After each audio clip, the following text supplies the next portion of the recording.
a little red dot in the middle of it. It means we're recording. So for those of you who are hearing us now, welcome back to the Alchemist Nation Podcast with myself, Walter Murillo, Michael Shine, Mitch Jorsky, and today we have a very special guest, Eric Bohn, the leader of the Tampa Bay group, the Tampa Tax. You're gonna have to help me out, Eric. What's the name of the company?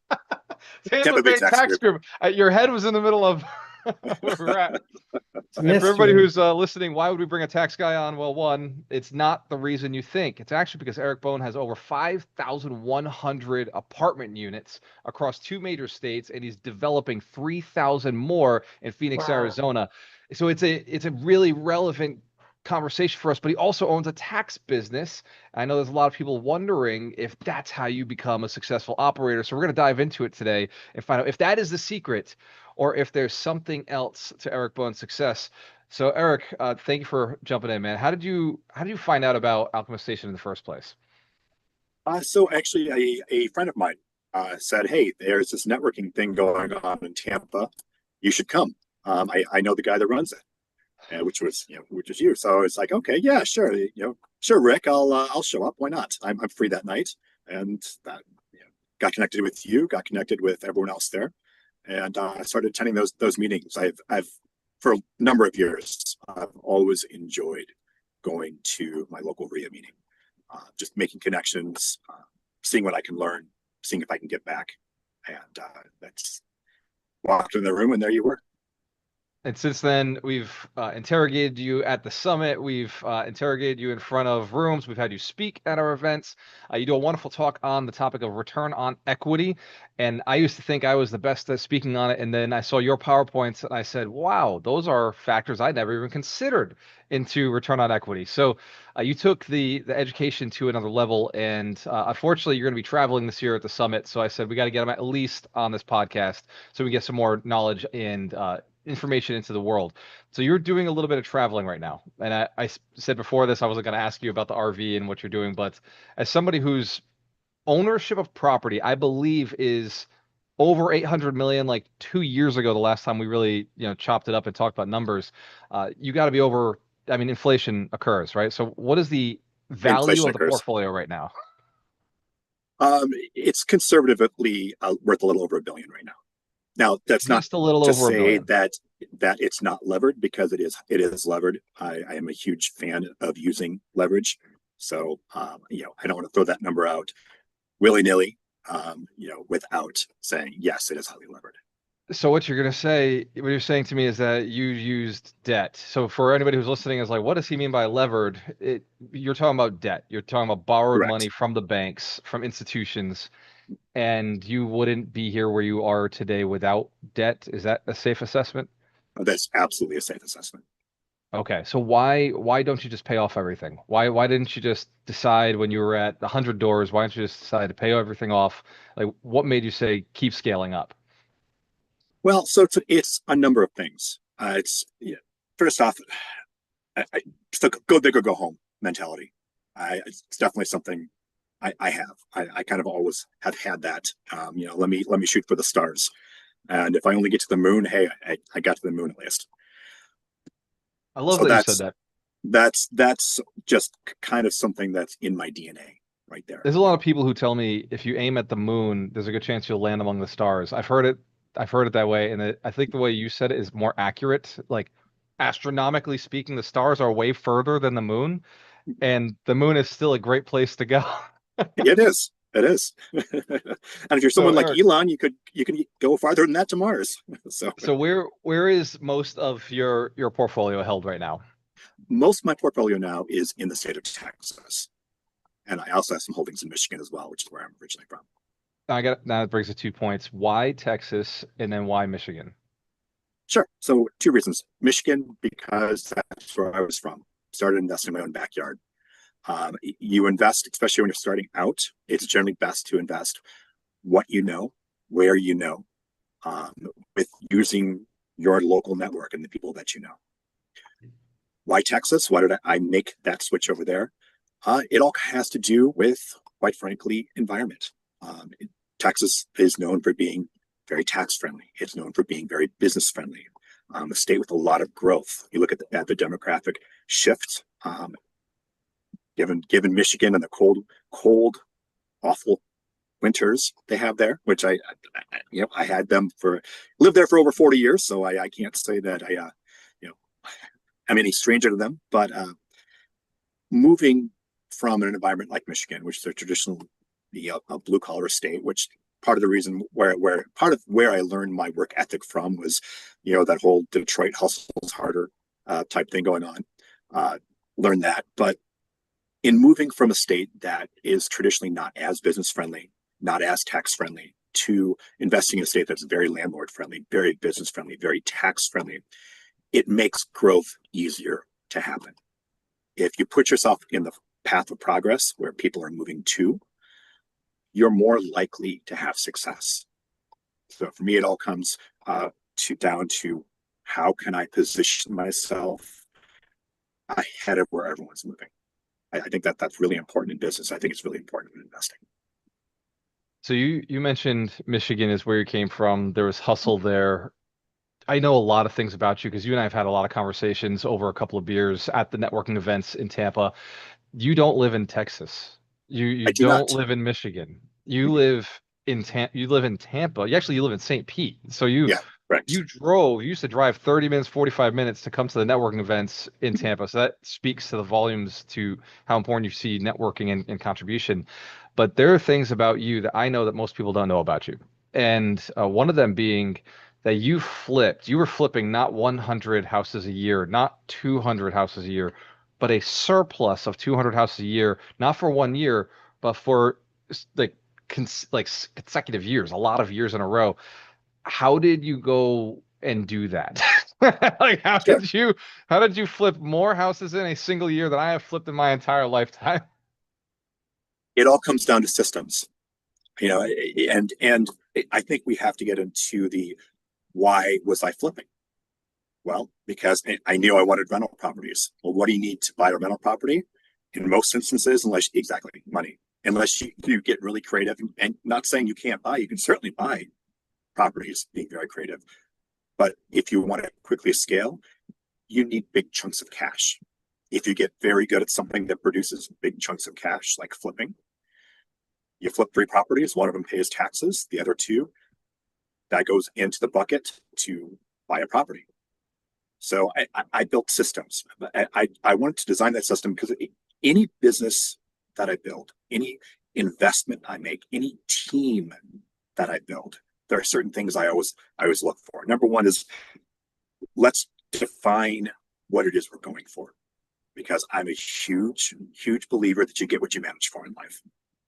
And this is something I say all the time. It's something, it actually harkens back to back in the 90s, studying Tony Robbins. And something he said that always stuck with me is, it doesn't matter what you're doing, whether you're meeting with a client, whether you're building a business, whether it's date night, whether you're just going to the beach, and doing nothing.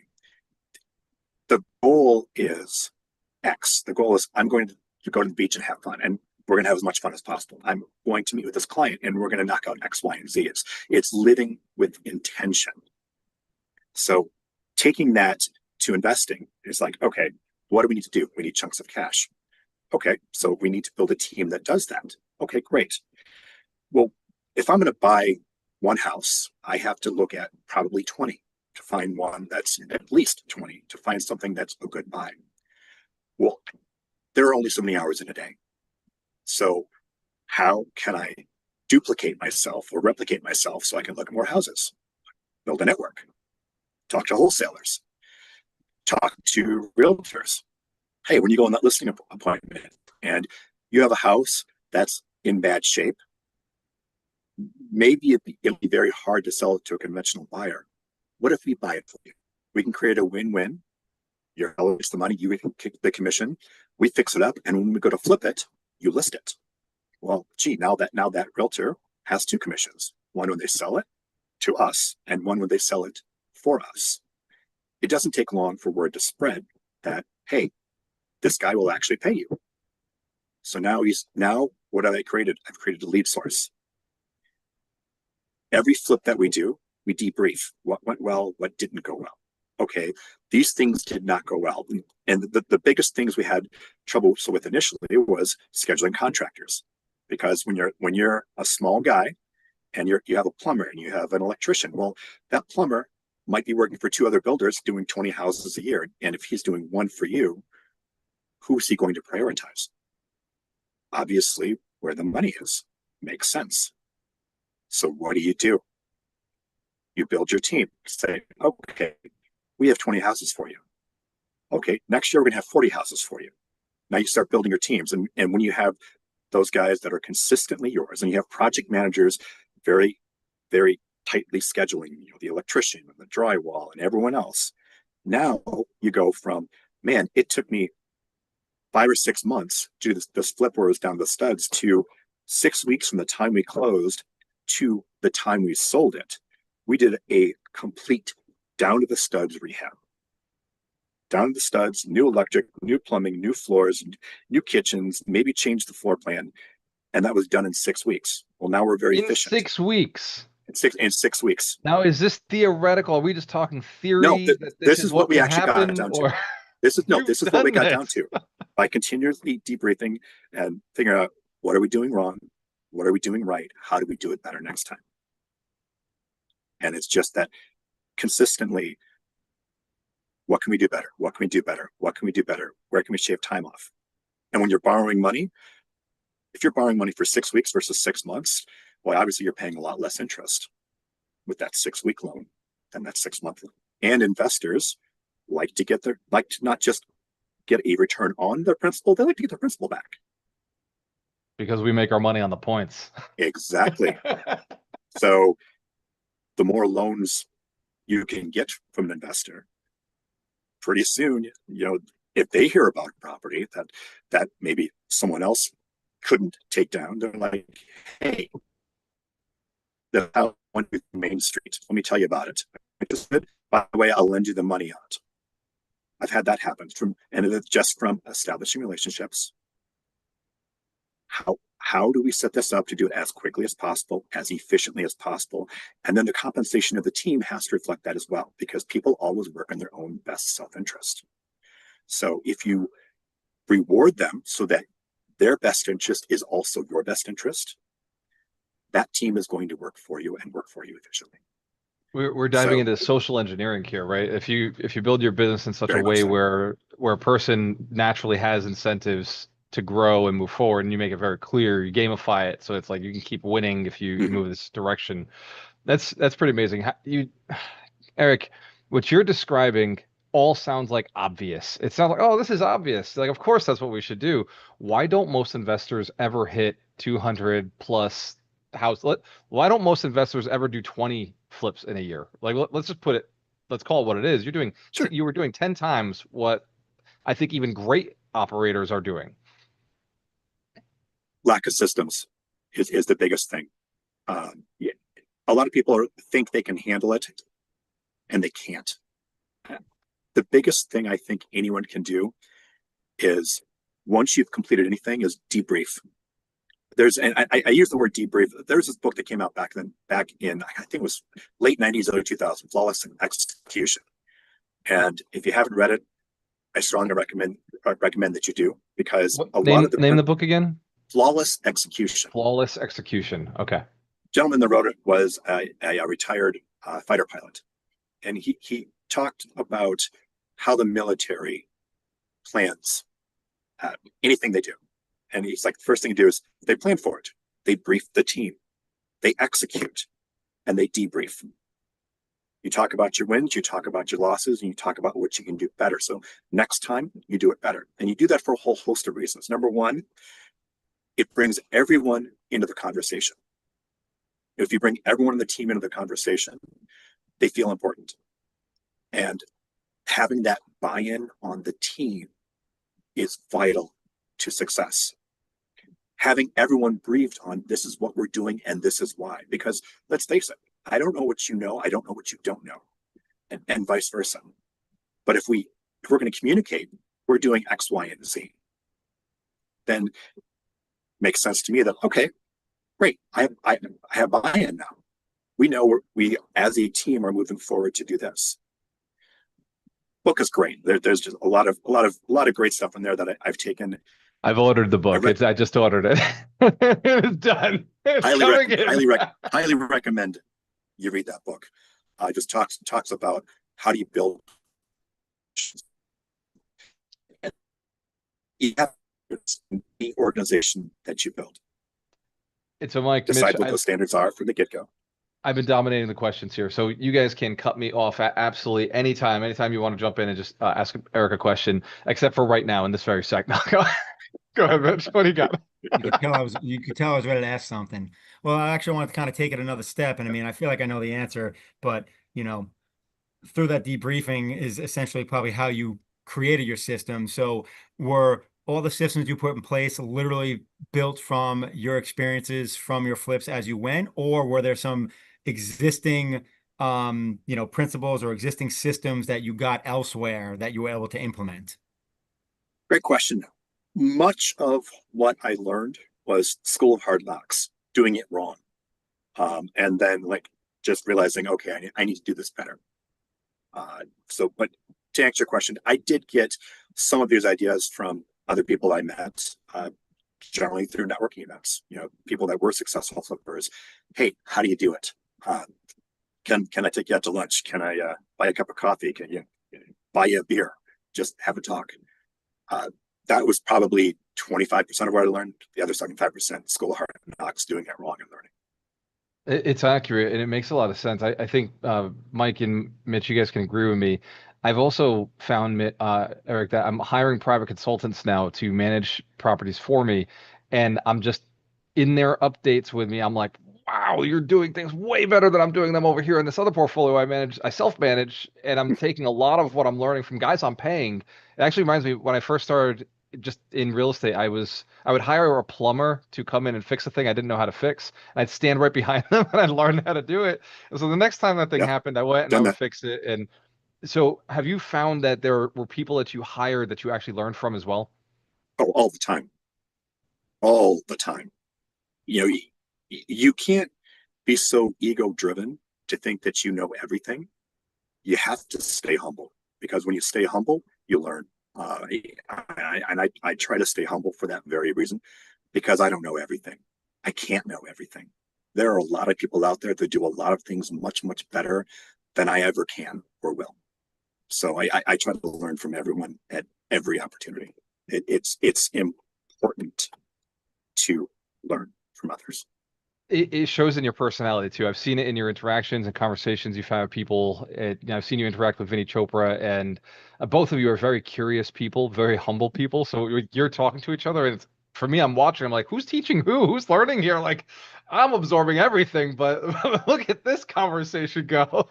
The genuine curiosity. How did you come across that? At what point did you realize humility was necessary for success? At what point was your success more important than your ego and your pride? Well, I to a certain extent, I've always been that way. It's kind of always been in my fabric. I think to an extent too, it's just being raised in a family where faith was important. Learning certain things, every single week, Sunday school. That I think that played a role. Going to private religious schools, like through elementary school, I think that helped too, just because certain things were introduced, certain concepts introduced and reinforced, and especially at a young age, that I think that has served me well. How important would you say is faith in your success? Because I use a lot of biblical analogies because they're very business related. Like they're very super relevant. How important would you say that is for you, or for other entrepreneurs that you seem to be extremely successful?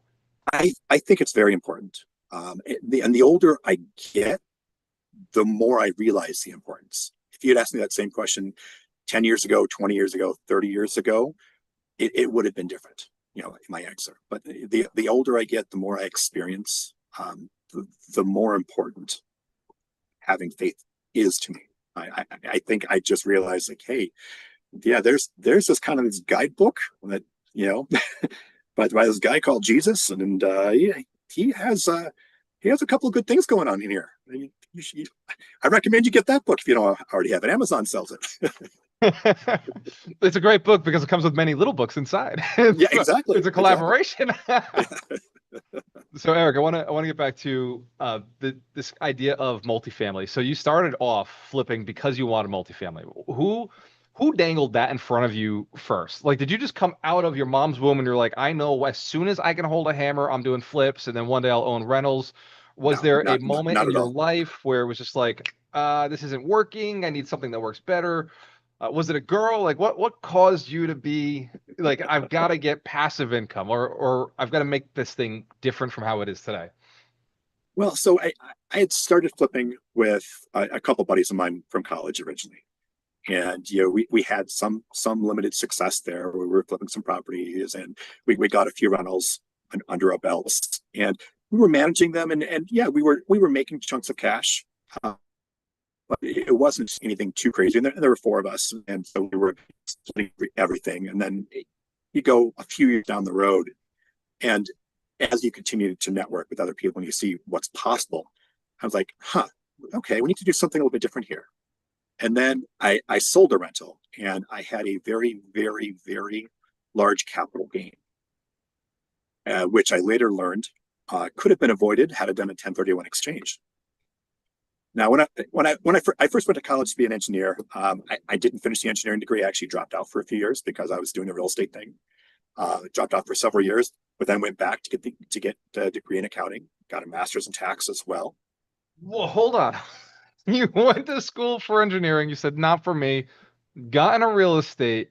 You're already making money. You're in real estate. You're successful. You're making money. Maybe not, Mhm. a billionaire, but you're making good income. You're making real estate income. Let's call it that. Yeah, And you decide to go back to school for not business management, not marketing, not to learn more sales.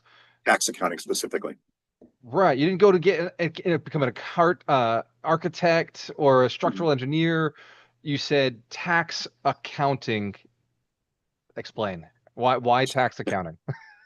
Well, I Integration. I had a large tax bill, and when I learned, hey, there was a way to actually avoid paying taxes on this, I'm like, huh, well, that's interesting. So I started doing a little research, and I'm like, huh, well, okay, this is interesting. Accounting is pretty cool. There's all these rules and these regulations, and I like structure and I like order, and that's just important. It's kind of the way I'm built, and it can be very analytical. Like this is much like engineering, But You're I tapping I into can actually, something here I that yeah, I Eric, can, yeah. I've been dying to ask you this. I didn't realize I was dying to ask you this until right now, but I've thought this many times. You got into tax accounting because you were seeing that tax was really important as a real estate investor who's, planning on earning more and planning on scaling and planning on growing. And yet, what I just heard from you was I was studying, I was researching tax, I was getting into tax, I started finding the systems how this was structured very much the way my mind thinks. But you did not at any point say my tax accountant was a genius and helped save me so much money, and I was so inspired by their proficiency that I decided I need to do what they're doing. Have you found the same problem that we all three of us have found, that you talk to a tax professional and you're like, no, dude, that's part of the tax code. I assure you, this can be done. Please just Yeah, submit this way. And when we ask them, I hey, absolutely is have. there a different tool here? They're like, nah, you really can't do that. And then you find out from a true tax professional who is real estate focused, real estate driven, not just deduction driven, but really focused on like the strategy behind it. There's a lot of things. Was like, how did you did you have a great tax accountant experience? Is that is that what inspired you? I had some really bad tax accounting experiences, and I also had some good ones. It was a combination, and I found more often than not, I was educating my accountant, and even before I had my degree. But again, real estate taxation is highly specialized. It's it's like if you're, it doesn't matter what what you work in. If you're an attorney, maybe you work with criminal law. Maybe you work in title. Oh, but Maybe Eric, I you can work in I can solve divorce. this one. I was helping Mike hire a VA the other day, and he was like, "No, that's criminal law. We don't do that. And I was like, what? It sounds the same. And he was like, no. Our office only does closings. I was like, okay, so we need title in this. He's like, no. I don't need an underwriter search title. I have underwriters. I need a person who just does this within the law practice. So the specialization in real estate tax versus, let's say, agricultural tax, there's a huge just difference. With personal tax, there's a huge difference. Why? I know you were in real estate. Why did you choose to go so deep in that direction when so many real estate investors who are also tax guys do not specialize the way you have? Do not require that their staff own property and have the net worth millionaire. Like you went really hard down this direction. Why make that decision? Well, I think if you're going to do anything, you need to do it well, and you need to do it right, and you need to have buy-in. Earlier I mentioned having buy-in from the team, where you're telling them, okay, this is what we're doing, this is why we're doing it, this is where we're going. When you require your staff to be real estate investors, they have skin in the game. They personally understand it. They're not just living and breathing this at work. They're doing it at home with their spouse. They're out in the community. This is their love. Like I'm an investor first. I'm the business owner second. And that's something that I've always said. But I'm a business owner because, well, for several reasons. Number one, great source of income. It's a great way to network. Hey, if I'm looking to buy a property, I have people contacting me nonstop. Hey, here's an apartment complex. Here's this, here's that. Hey, do you want to lend money on this? It's opportunity because I'm intentionally inserting myself into that environment. And doing so with my team as well, it makes for very warm conversations with real estate investors. And the people who get it, the clients that get it, are overjoyed to work with us. And the people that don't get it, hey, that's fine. There's a saying that when the student's ready, the teacher will appear. Well, I think the teacher is always there, but I think it's really more the matter of the student has to be ready. And especially as a small real estate investor, oftentimes that means making mistakes, getting kicked by the tax man a couple times, and finally realizing, hey, I have a certain level of frustration that I either have to fish or cut bait here. And when you reach that level, and now you're ready to be educated, you're ready to be mentored, you're ready to say, hey, there's got to be a better way, then the mind opens, and it's those people are just an absolute joy to work with. And maybe they're a millionaire already, maybe they're not yet a millionaire. We'll create a millionaire. We'll make them a millionaire. We'll make them, worth 10 million or 15 million or 20 million or whatever that number might be. And everyone's going to have a different number. For some people, hey, I make $150,000 a year. It's passive. I don't have to do anything. And I can be at home because I have young kids. That's their why. You just described my dream life. I'm kind of almost there. I need to get a little more passive income, but I'm not far. I'm like, that's the dream life. Well, you need at least 150 just for the casinos, right, Mitch? Oh, exactly. You just described Ron Bowling to the T, right? That's Ron, was like, this is all I need, and I'm getting my van and I'm going cross country. And he's been gone since January. Me and Ron are cut from the same cloth. He's a few years older than me, so I'll catch him quick. So, and Walter, you've probably picked up on this. The beauty about what Eric's talking about in regards to, he's got his real estate and then, ended up going the tax route. And, obviously Eric knows this. Two wonderful words: vertical integration. Mm-hmm. He literally has a business that feeds into his other business that brings him leads for his other business. Yeah. Like, think about, how many, I'm sure you've had tax clients that had properties that are like, you know what? I think I'm ready to move on from this. And you're like, oh, well, might know someone that can buy those from you. Happens all the time. Yeah. So it's like you built your own lead gen with a business that also generates, income. So vertical, I love the vertical integration part of that. Yeah. I mean, you talk about like the pocket listings, there's rarely does a week go by that I don't have at least one client say, hey, I have this property I'm thinking about selling. Do you know anyone who might want to buy it? And I can reach out to other clients and say, hey, I know a guy who's selling something. This is in your buy box. Do you want more information? I can connect the two of you. It's awesome. It happens all the time. And then now what happens? I just made two of my clients that were already happy with me even happier. Yeah, that's a win. This is the thing I knew you were going to say win-win, because I've heard this so many times. Every time I talk to Eric, there's some sort of win-win statement that comes out of his mouth. He's like, yeah, this and this equals win-win, so I'll do it. This plus this equals win-win, so it makes sense. You get what you manage for. That's another statement that he said earlier, and I knew we were going to get on this podcast. We're going to hear that statement. I've been dying to ask you that question, Eric, and I'm so glad you answered it the way you did, because there's a lot of people within our community who hear about what you have and they're like, dude, why does he have a tax firm? Like, this dude's doing all right. Why does he got a tax firm? Like, that seems silly. But you said it right at the beginning of this podcast. You said you need an operating company. I mean, you didn't say it quite that way, but you said you need a way to make money so you can pile that into investments so you can stack up and build more wealth. And a mentor of mine earlier in my career said you need an operational company. Everybody has one. You got something that's driving income, and you pour all that money into your investments.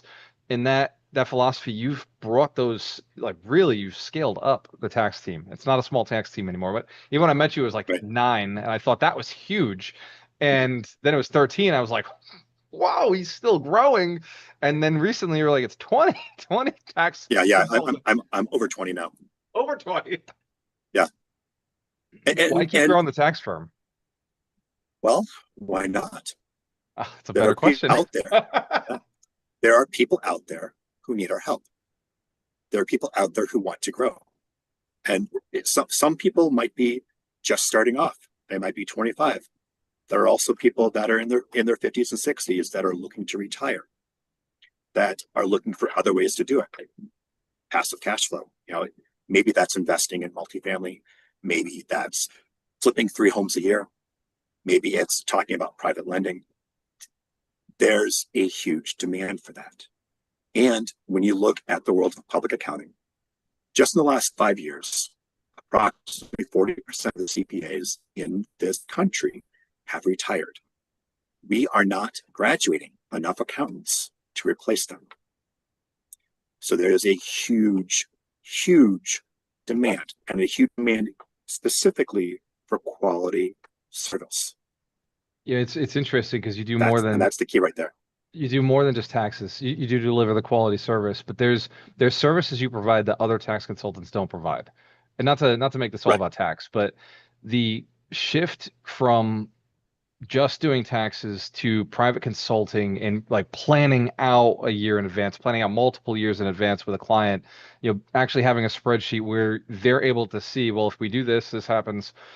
That didn't come by accident. That my guess came because that's what you did for yourself, and you probably teased that out to a couple people, and they were like, "Hey, what would that cost?" And you started stepping into that space. Why is the consulting growing so much faster than it was previously when you and I spoke? Well, what do you think is the catalyst now in this market right now that's causing the consulting side to grow so quickly? There's a lot of uncertainty in the market. Every time you turn on the news, it's, are we entering a recession? Are we not entering a recession? Hey, what's the Fed going to do? Is there going to be a rate cut? Is there not going to be a rate cut? Hey, what's the market doing? It's been all over the place this year. There's also a lot of uncertainty when it comes to people and their jobs, where a lot of people a lot of corporations are cutting back. I think they're looking for certainty. They're looking for guidance. People want advice. And historically speaking, most accountants, well, they've always to give great advice. Historically speaking, a lot of public accounting firms have been pigeonholed into, okay, if I'm doing your tax return, I talk to you once a year. You drop off all your documents, you do your tax return, you write the check, I'll see you next year, bye. And one thing I kept on hearing being brought up is, we never get to do any tax planning with my accountant. I would like to do that. And the first thing I always ask is, well, have you asked if that's a service they offer? And 99 out of 100 times, the answer was, well, no, I haven't. Wouldn't they just do it automatically? And I think it's more a matter of just not understanding that the there are different types of engagements. There's a tax engagement, there's a consulting engagement, maybe you have some accounting work that needs to be done. These are all separate engagements. And it's Payroll, kind of you the get way payroll done. Exactly. Exactly. So number one, having a conversation with, well, first off, if you like your current guy or current gal, ask if this is a service they offer, because they already know everything about you. So I'm not going to say, oh, you have to leave. Well, no, if you're happy in every other aspect, give your existing professional the chance. But if it's going good, perhaps your own professional, perhaps, hey, you have 5 or 6 rentals now, and we're having conversations. They're looking at you like a deer in the headlights, like, what's a cost segregation study? Or no, you don't want to do 1031. That's too much work. Which things I've literally heard say, then maybe it's time to look elsewhere. So having had that conversation numerous times, it became a matter of, it's like, okay, there's a need for this. Fine, let's start offering this, where you're going to pay, and it'll be very, various for every single person. You take 10 different people, they have 10 different situations and 10 different levels of complexity. Here's what you're going to pay monthly. You're going to have this on retainer. There's an advisory component there. There are quarterly reviews. There's a big annual review. This is important for you to build your wealth. This is important to ask questions. Having those check-ins of like, hey, wife and I are expecting our first child. Is that going to change things for us? Maybe it is. It is. Having those conversations with clients on a regular basis. What does that do? That deepens the relationship.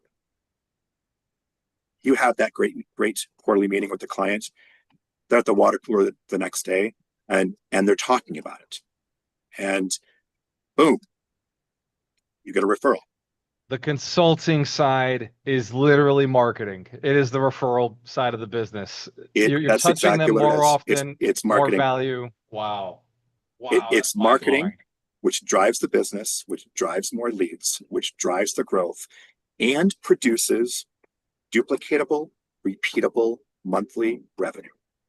This is mind blowing. I gotta take it back to real estate, because you own a lot of units, and most people don't own as many units as you own. So go ahead, Mitch. I know you got a question. Well, I could see you it's packing funny you your. mentioned that, because we were talking strategy with taxes, and I was like going to flip it to real estate with a question for what Eric's opinion is. By the way, Eric, so you know, we could talk taxes for 6 hours straight, and Oh, yeah, Mitch, Mike, and myself would not all have day. all of our questions answered. So I have to shift gears, because we would just go down that rabbit hole with you.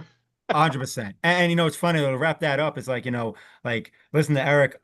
I feel good that I'm comfortable with my CPA, because like he does all this stuff, and I'm like, all right, good. I got a good one. But that Hard to find though. it Very is, hard. and everyone's got their strengths and weaknesses, and that part about just that, the consulting and the word of mouth is because with that tax planning, what often happens is people can make a couple moves before the end of the year where they save a ton of money. And then it's like, hey, I just saved $15,000 in taxes, right? And you're spending whatever it is, a few grand a year or something or more, for that planning. And it just makes sense. So they're gonna, like you said, water cooler talk that. And who doesn't want to save money? Like, no one minds spending a little bit of money if they're gonna save a lot of money. It's like it's the easiest sales pitch in history. So it's a beautiful thing. And speaking, like I said, of strategy and going back to real estate. Earlier, Walter mentioned, ROE. He's gotten in the last couple of years. That's like been his thing. Like he loves the ROE, and I didn't realize like you were kind of high on it as well. So, when you have a portfolio the size that you have, is there a general area you try and float in regards to the amount of equity you hold? Where is there a sweet spot? Is it just a matter of opinion, or what have you found? Like because it's not like you've only been doing this for a few years. I mean, you've been in real estate for what, 30 years now? So Yeah. I'm sure you've had multiple experiences with that equity number. So, where do you feel comfortable and where do you like to try and be? So I like to try to stay in a 60 to 75% LTV on all my loans. Just from an equity standpoint, if you put 25% down when you buy, I think that is a nice conservative starting point. If I have more than 40% in a property, I know then I'm leaving money on the table. Hmm. I need to either refinance that property or I need to sell it, harvest that equity, and invest it elsewhere. Because by redeploying what I do, I can, if I buy new property, I can have more cash flow. I can also increase the size of the portfolio, and in doing so, over time, the size of the portfolio grows naturally. So if I'm selling a $10 million property and buying a $20 million property, you fast forward 10 years, that $10 million property is now worth 20 million. That $20 million property is now worth 40 million just from trading up, but being smart about it, and redeploying that equity. This is why, for me, it's all about that long-term capital appreciation, because I believe that when you manage your equity appropriately and responsibly, that's how you grow wealth in the long term. And yes, the cash flow will come with it. Of course, cash flow, that's, rental income is ordinary income. If you're in the top tax bracket, you're taxed at 37%, plus whatever state or local taxes you may be subject to, depending upon where you're located. Capital gains taxes, you're taxed at a much lower rate. To me, that's important. By holding on to bigger chunks of the capital over time, I grow the portfolio.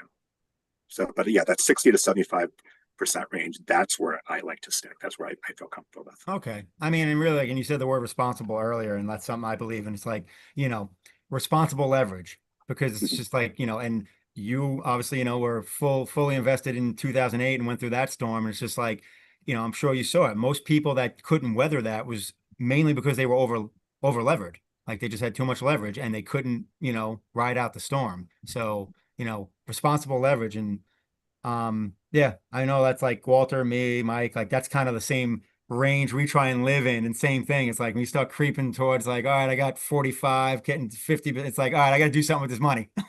I've had paid off houses. How embarrassing is that? But I've had entire buildings paid off.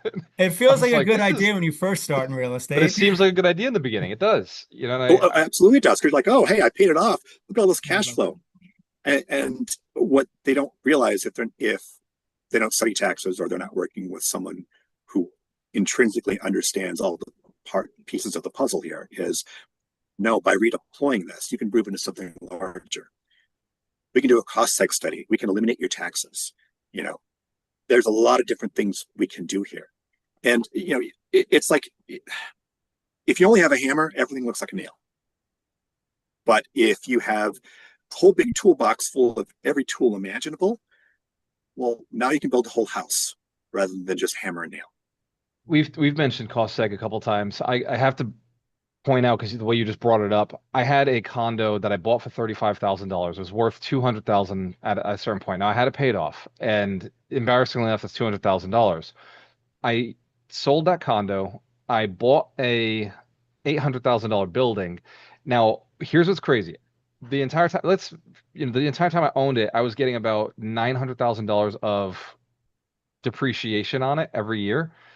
And now this $800,000 building, its depreciation every year is like $26,000. So just by making that shift, just that alone I gained depreciation. I gained the ability to protect on my taxes, which effectively was like $6,000 I was saving every year versus the $200 I was saving every year. There was an astronomical difference, right? And it's small. This is just 200,000 I'm talking about. This is like $200,000 of equity in the wrong place. All I did was shift where it went. Obviously, that property brought in 2,000 a month. This property brings in 15,000 a month. So even cash flow wise, like year one, it broke even it was about the same, right? Like at the end of the year, the cash flow is about the same. But every year after, I had now 20 units that were going up in rent. Like 15,000 going up 5% is more than 2,000 going up 5%. And my $200,000 condo going up 5% or 4% each year was not as much as it was actually $1 million building. It was appraised at 1.2 million when I closed. I bought it for 800,000. So I gained 400,000 in equity just by doing that one trade. That what you said about the cost seg, I didn't even think about it, Eric. I never thought about this in the past. I was only looking at, hey, I gained equity by going and buying a bigger building. I gained more cash flow by going and buying a bigger building. I gained more units. But I wasn't, and I gained the capacity now to amortize a loan again, because this is a paid off building. I couldn't amortize it. But that depreciation, like it was not a part of my life until this year. Literally, this year was the first time I looked at these purchases I'm doing are actually giving me depreciation tax benefits, like tax savings now. So thank you for bringing that. Yeah, you're welcome. It resonates. It was Yeah, 16 years investing, and this year I discovered it. well, exactly. Well, like you said, you have to get there. You finally reach the spot where, okay, hey, yeah, I've read about this. This actually affects me personally, and that's really cool. Really cool. I mean, earlier today I was doing an analysis for a client. Long story short, it's, do I do a 1031? Do I not do a 1031? Do I just sell it, pay the taxes, or what if I do a lazy 1031? The lazy 1031, we figured out, actually made more sense. So in this case, he sells $10 million. He has 2 million approximately of accumulated depreciation. He originally bought it for 5, so his basis is 3. He can defer the capital gain by doing a 1031, or he sells this building for which he already has a buyer lined up, and he already has a property that he wants to buy. He actually put a letter of intent on it right before this call I'm on with you for a $28 million property. He's selling property A. He's taking $7 million, putting it down, so conservative, roughly 25% down. When we crunch the numbers there and we do the cost seg, because now 100% bonus depreciation is back, he will come out by not doing the 1031. It's a roughly $600,000 in tax savings he'll have this year. And his depreciation expense will increase by over $200,000 a year for the next 26 and a half years on the non-bonus depreciation eligible portion of the structure. And he doesn't have to worry about timelines or anything else. This is why the conversations have to be had. We have somebody who has a really big gain that came in this year. She did wonderful. She sold a house. She made a lot of money, and she called me and she was like, "Hey, like I don't know what to do because I'm running out of year, and I don't have anything to cover that income. I don't want to have a 6-figure tax bill. So what options are available?" And in my first solution was a cost seg, right? If you need like big tax savings in a short period of time and you can't she didn't 1031, she went into lending instead, which I love doing as well.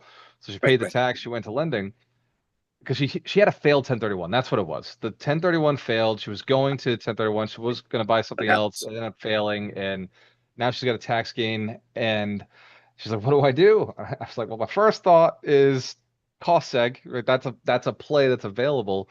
But now after having this conversation, I'm thinking she just needs a conversation with Eric's team to figure out what the play is, because there's other things available, right?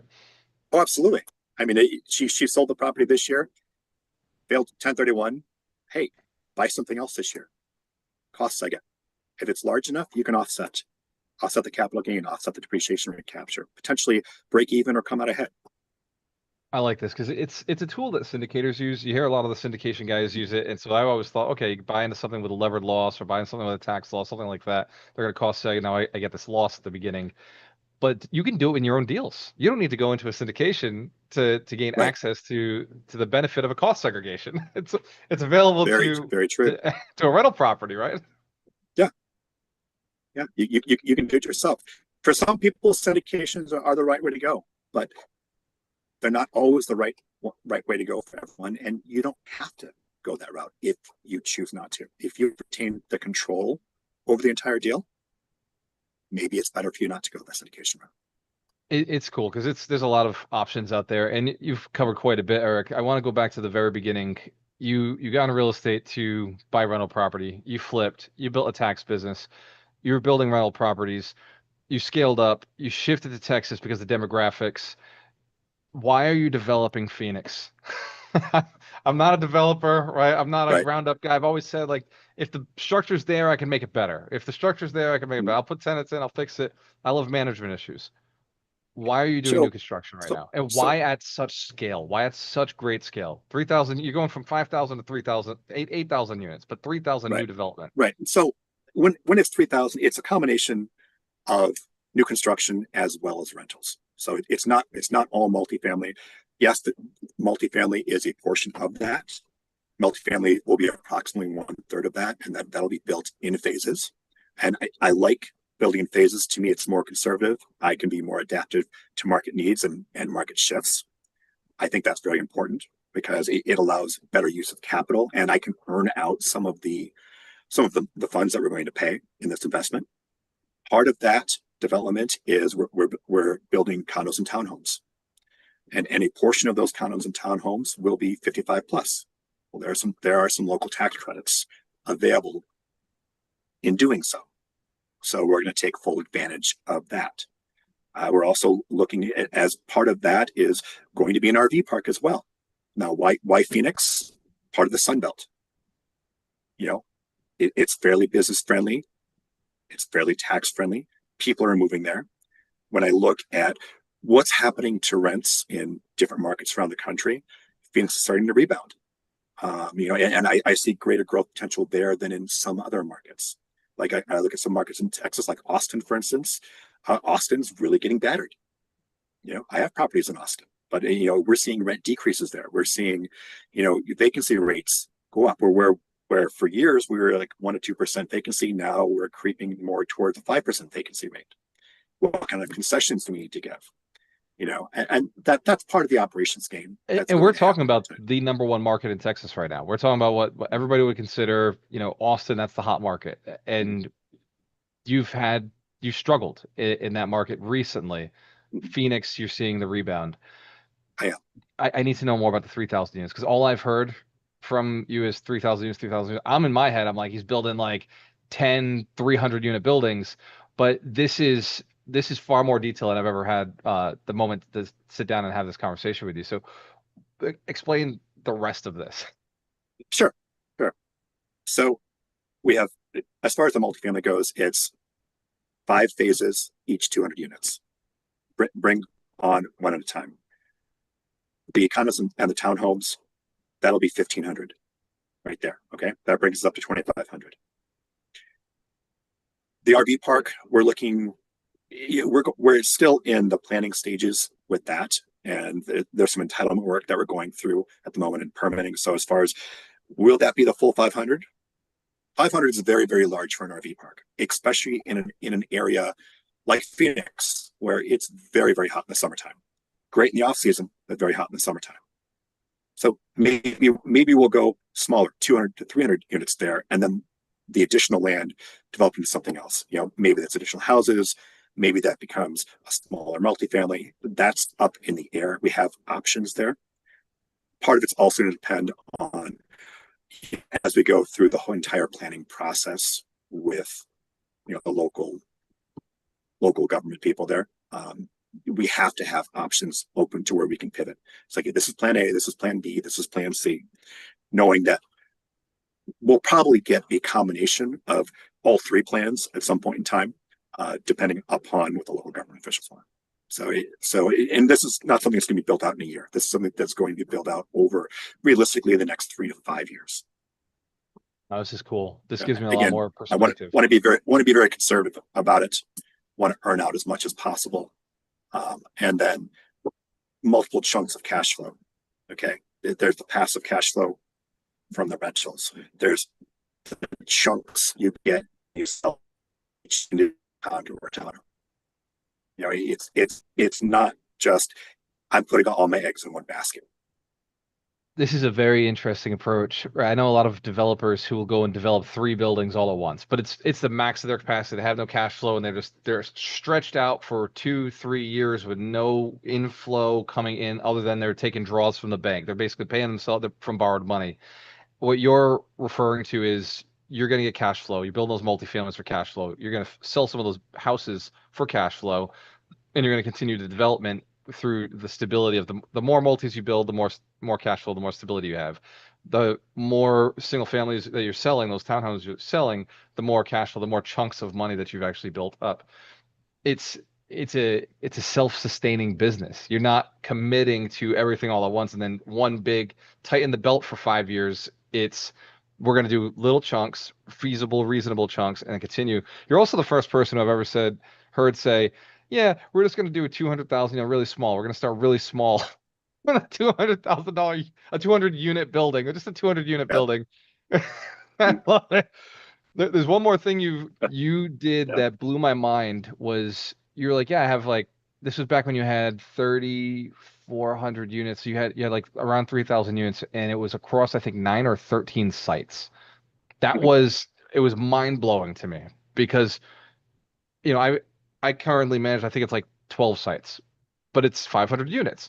But I remember when I had 12 buildings and that was 24 units. So I learned that from you. I was listening to you because I didn't do a lot of buying the last 4 years. It was only recently, and I took a lot of what I took from you was that I didn't need to keep all of these little baby properties that became logistically more difficult to manage over time. I could sell small stuff to scale up, and it was not just a financial decision, it was a logistic decision. It was an effort decision. How did you come to that awareness? That's a tough one. It is. I got that from you. Yeah, yeah. By being stretched too thin for too long, and then going back and it's that whole plan, brief, execute, debrief. It's like, okay, I need to switch things here. Where's all my time going? It's all my time is being spent on management. Okay, so if I have more units in a smaller place, management becomes easy. Great.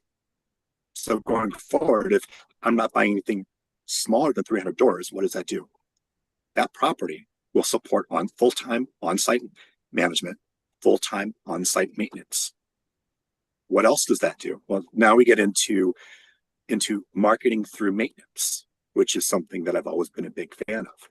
Is every property we buy is going to be maintained to the nines. If I go out and buy a multifamily and it needs to be improved, what's the first thing we're doing? The absolute first thing that we're doing is we're ripping out the old landscaping. We're putting in brand new landscaping. We're power washing everything. All the windows are being washed so they sparkle. We're painting new lines in parking lots. If we need to pour new parking lots, we do that. And the reason we're doing that is because every single day, tens of thousands of people, prospective new tenants, are driving by. This starts developing interest. Like, oh, hey, under new management, that's what the sign says. It's starting to look nice. Maybe 8 months down the road, 12 months down the road, when I'm thinking about signing a new lease, I'll go take a look there. That can be executed very quickly. Now we start improving the units. If we have any vacant units that we're working to be done, it's like, okay, which ones can we get online fastest? Okay, there's something minor here. Great, I can get this online with a week's worth of work. This one needs to be blown up. This is going to be out of commission for a month. I want the unit that is going to be able to be rented in a week to go on first. Because what does that do? That increases your cash flow. The sooner Mike, give us the last increase question the before you cash jump flow. out of here, brother. It Geez, looks like his mind is blown. I'm just. Yeah, we got to take this ship into the harbor soon. We're going overtime, but of course we are. Running. We can go all I day forgot long to with this. say, Walter, I have a hard stop at 5:30.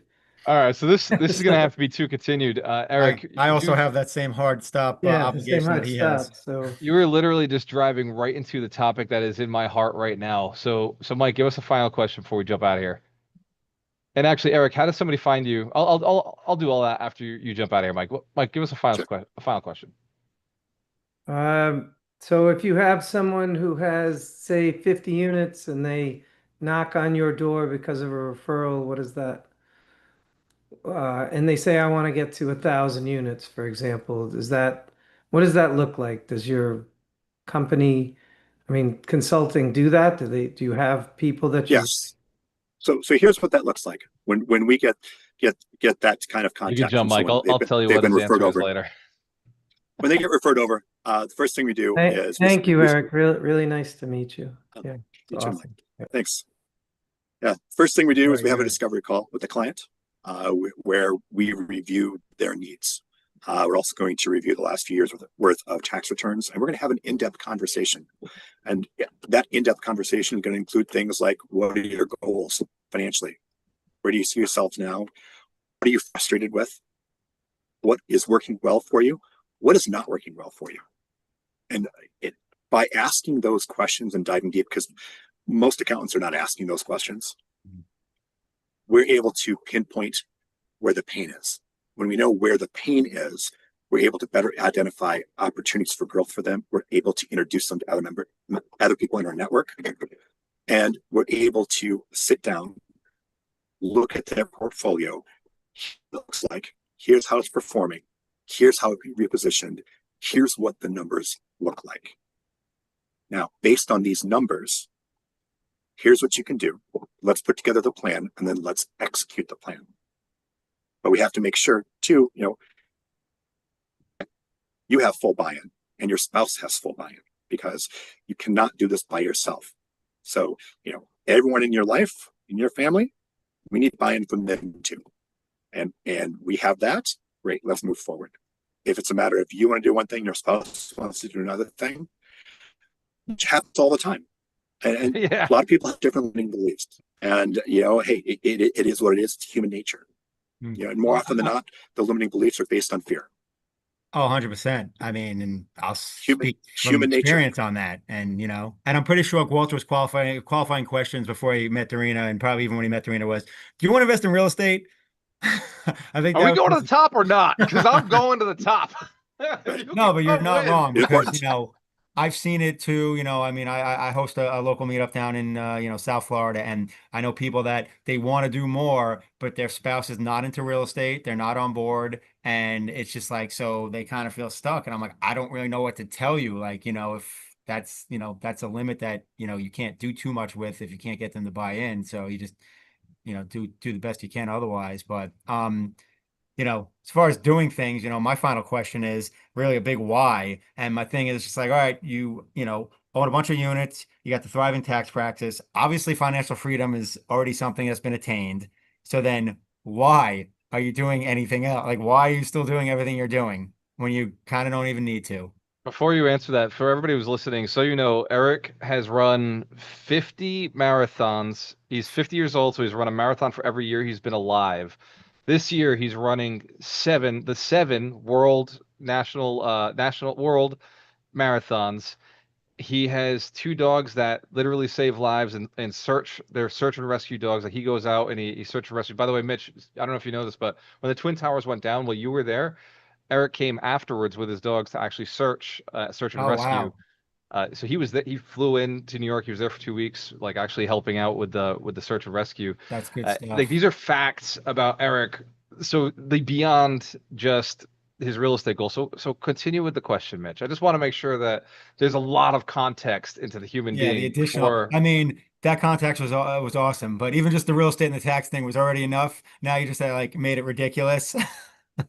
Some people, hey, listen, some people just have a motor and they just can't stop. So that could be it. But no, seriously, I mean, a lot of times, everyone talks about what's your why? And at the end of the day, I know we all have to have purpose, but why is it that you just continue to build, because you don't have to do this project in Arizona, you know what I mean? So like, what's the thing that keeps you kind of just pushing forward? It's a couple of things. Number one, I can't slow down. I don't know the meaning of the word stop. So that's a big part of it right there. But really, it's more just giving back, and what can I do to help clients get what they want. That's really what it is at the end of the day. I love that. And that is that the same for the development for the real estate? Like, what would you say keeps you going as an investor as well? It's the same, exact same answer. It makes so much sense, because at the end of the day, I'm pretty sure, Walter and I can relate to that. I know Mike can. It's just like, especially once you learn something and you master it, it's just like, you just by nature want to share that with others so they can have the experience that you had. So that's awesome. I'm disappointed we don't see you at the summit this year. I was glad to meet you at last year's summit, and was honored to share some stage time with you. That was awesome, and this has been awesome. And like Walter said, we should definitely do a round 2 episode, because we could have easily done like a Tim Ferriss style and went 3.5 hours. Joe, if I propose works. when we do this again, maybe it's a year from now, maybe it's 6 months from now, or maybe it's sooner than that. But I would like to really go in deep into the operations Yes. of what, like how, because I know that ops Because is I had some where, questions and I'm like, ah. yeah, we got to end it. But Eric, how do people find out about you? How do people, if they want to get more involved in the Tampa Tax Group, Tampa Bay Tax Group, if they want to get like real consulting, or if they just want to find out what your prices are or how the operation works, what's the easiest way to get in touch with you yourself or your company? Sure. So best thing to do, I say, is go to our website. They fill out our contact us with as much information as you feel comfortable in sharing, and then we'll be in touch to set up a call to talk more. Our website is tbtaxgroup.com. That's TB as in Tampa Bay. So www.tbtaxgroup.com. Fill out contact us, and we'll be in touch. I like it. I like it. Awesome. Eric, you do so much for the community just by being who you are, by inspiring, but to come on and answer all of our questions, which I told Mike and Mitch in advance, I was like, guys, ask all the questions you want, but I had questions already queued, ready to go because I have my own problems. I have my own operations, and a lot of what you said today, I'm going to take this recording and I'm going to send this over to my guys in operations and say, like, watch this because this is the mindset that can get you to 5,000 units. It's the mindset that can get you to 8,000 units. This is the belief system that gets you to cash flow the entire time. This is why equity, we don't drain equity out of properties. This is why we leave the equity where it belongs until it doesn't belong there anymore. Now it needs to go into something else. So, ladies and gentlemen, thank you for listening to us. Go like, share, subscribe. If this has been valuable, drop something in the comments. If there's something else, questions you have for Eric, he does actually follow my comments and posts. So drop a question directly in there, and you may find that Tampa Bay Tax Group does respond to some of your questions. Not all the time, but if they're really good and they're on this particular podcast, I have a feeling that Eric can't help himself but come back and see who's interested and who's inquiring, what the inquiring minds say. So cheers to your success. When you have a choice, always work with the best. Before we drop off, Eric, one question I got to ask you. I ask this question on every podcast I've ever done. If you go back to 20-year-old Eric and give yourself three pieces of advice, what would you give the advice to a 20-year-old coming out of college, or just, maybe they didn't go to college, but somebody who's like 20 years old and just really wants to get to where you are today, faster, healthier, happier, feeling more impactful, more successful? Just what three pieces of advice would you give yourself if you go back to 20-year-old Eric? Live with intention. That's number one. And I mean, have intention in everything that you do. Have some sort of faith system. It's especially when you're younger, that can be very difficult. At least it was for me. Even though I grew up surrounded by that, I kind of got away from that and then found my way getting back to it the older I got. That helps center you. And the third thing, whether you go to college or not, I am a bit of a contrarian in that I think most people are probably better served by not going to college, or at least not going to college directly out of high school. I think you're much better served by finding out who the heck you are and what you want to do and what you like and what you dislike. And then if college is needed to do what it is that you want to do, it's always there. You can always go back. But I think this, you have to, right out of high school, go to college, and now you're going to change your major 6 times and you're on the 7-year plan to get your undergrad is a waste of time and a waste of money. So it's part of being intentional. Figure out who you are, and man, you might not know who you are at 20. That's fine. You might not know who you are at 30. You might be 45 before you figure out who the heck it is that you are. Ever heard of people like Colonel Sanders? And he's just one of a million different examples that they didn't figure out who they were or what they wanted to do till much later in life, and they were wildly, massively successful. Yeah. But they did so because they finally figured out who they were, what they wanted to do, and how they wanted to live. And then they pursued it with intention, which gets back to number one, live with intention. See, this is why I had to ask that question. That I'm going to take that last 3 minutes and make that my contemplation the next couple of weeks. Thank you, Eric Bohn, for jumping in with us. Every time you have, cheers to your success. And for everybody who's listening, go back and listen to this one again. I guarantee you there's something Eric said in there that you missed the first time, that the second time you hear it, will mean a lot more to you. And for each of you out there, cheers to your success when you have a choice. Always work with the best. See you on the next one. Thank you, Eric. care. Appreciate you.